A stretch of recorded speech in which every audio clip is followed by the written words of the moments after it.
हाँ, तो इससे पूर्व जो वीडियो मैंने डाउनलोड किया है उसमें अपन बात कर रहे थे आधुनिकता की, आधुनिक काल की। 1843 से आधुनिक काल प्रारंभ माना जाता है। 1843 से लेकर 67 तक का जो काल था, जो 20 वर्ष का समय जो था, इस 20 वर्ष के समय में जो आधुनिक काल की भूमिका, आधुनिक काल की पूर्व पीठिका या आधुनिक काल का प्रारंभ जिसको कहा जाता है, इसमें 4 ऐसे विद्वान थे, ऐसे लेखक थे, ऐसे साहित्यकार थे जो खड़ी बोली हिंदी को लिखने का प्रयास कर रहे थे, और जिनमें सदा सुखलाल, शदल मिश्र, इंसाल्लाह खान आदि आदि। 1867 से लेकर 1900 तक का जो काल था, उस काल को भारतेंदु हरिश्चंद्र के नाम से, भारतेंदु युग के नाम से जाना जाता है। और ये वो काल था जो पुनर्जागरण का काल था। इस काल के अंदर भारत में एक राजनीतिक चेतना उद्भव हो रही थी, क्योंकि 1857 में अंग्रेज़ों के विरुद्ध भारतीय लोगों ने या भारतीय सैनिकों ने या भारत की जनता ने एक विद्रोह प्रारंभ कर दिया था, जिसको हम 1857 की क्रांति के नाम से जानते हैं। उस क्रांति ने भारत में राजनीतिक चेतना के बीज बो दिए थे। 1900 तक के काल में या भारतेंदु युग में जो रचनाएं हमें प्राप्त होती हैं, उन रचनाओं के अंदर हम देखते हैं भारत भूमि का गुणगान, भारत की संस्कृति, भारत भूमि, भारत की कल्चर, भारत का जो सामयिक जो परिवेश था उसका चित्रण आदि आदि चीज़ें और इस भारतेंदु युग में हमें दिखाई देती है। साथ ही प्रकृति चित्रण, बहुत सारे ऐसे नाटक जो भारतेंदु ने लिखे, भारत दुर्दशा आदि आदि, या ऐसे बहुत सारे नाटक थे जिसमें भारत की उस स्थिति का वर्णन किया गया था, उस सोचने स्थिति का वर्णन किया गया था जिसके अंदर भारत गुलाम था।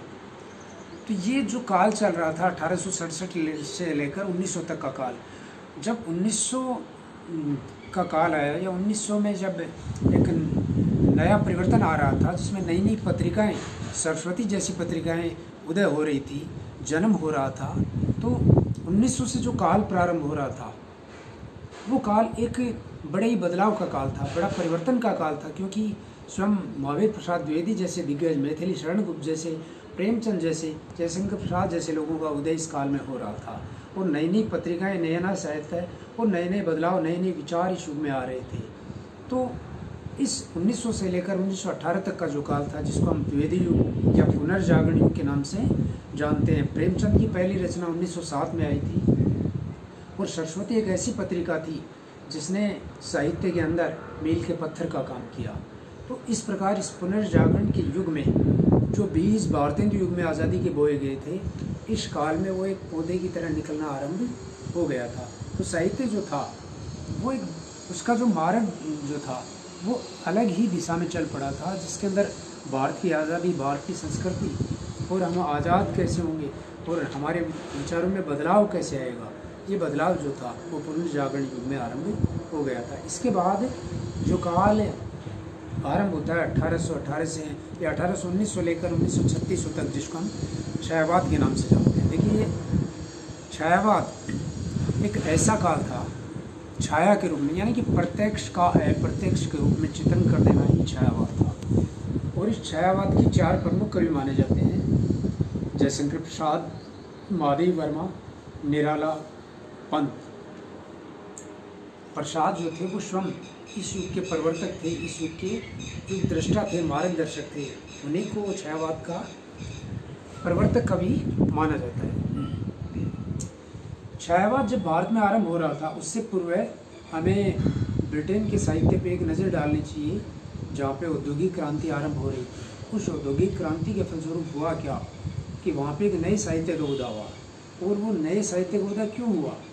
क्योंकि वहाँ जो औद्योगिक क्रांति हो रही थी, उस औद्योगिक क्रांति ने प्रकृति को अनदेखा कर दिया था, और उसी के फलस्वरूप वहाँ के प्रकृति का जो विनाश था वो बड़े रूप में वहाँ पे सामने आया। तो वहाँ के जो कवि जो थे, कालरीज, शैले, किट्स आदि जो कवि थे, उन कवियों ने प्रकृति की इस पीड़ा को पहचाना और उन्होंने एक नए साहित्य को जन्म दिया, जो रोमांटिक या रोमांटिसिज्म के नाम से ब्रिटेन के साहित्य में जाना जाता है।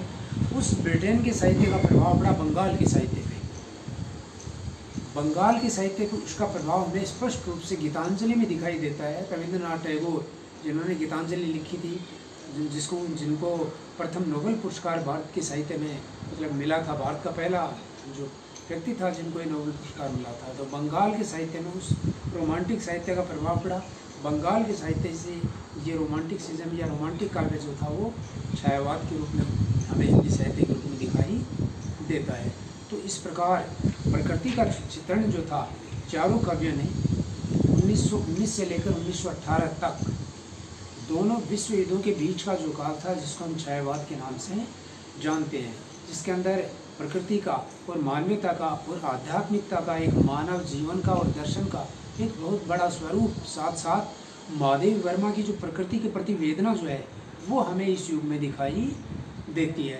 तो इस प्रकार हम आधुनिक युग की बात करते हैं तो 1843 से आरंभ होता है, लेकिन 1867 तक का जो काल है वो काल आधुनिक काल की भूमिका या खड़ी बोली हिंदी का विकास आदि के रूप में समझते हैं। तो 67 से लेकर 1867 से लेकर 1900 तक का जो काल था वो भारतेंदु युग, और 1900 से लेकर 1919 तक का जो काल था वो काल भारतेंदु युग, और 1919 से लेकर 1936 तक का काल जो था वो हमें छायावाद के रूप में दिखाई देता है। इस प्रकार आधुनिक कई और आगे कई पार्ट इसके होते हैं, लेकिन अभी इस टॉपिक को अपन यही समाप्त करते हैं। अगले वीडियो में हम 1936 से आगे जो हिंदी साहित्य के पार्ट किए गए थे उस टॉपिक पे चर्चा करेंगे।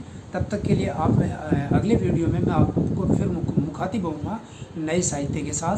नमस्कार।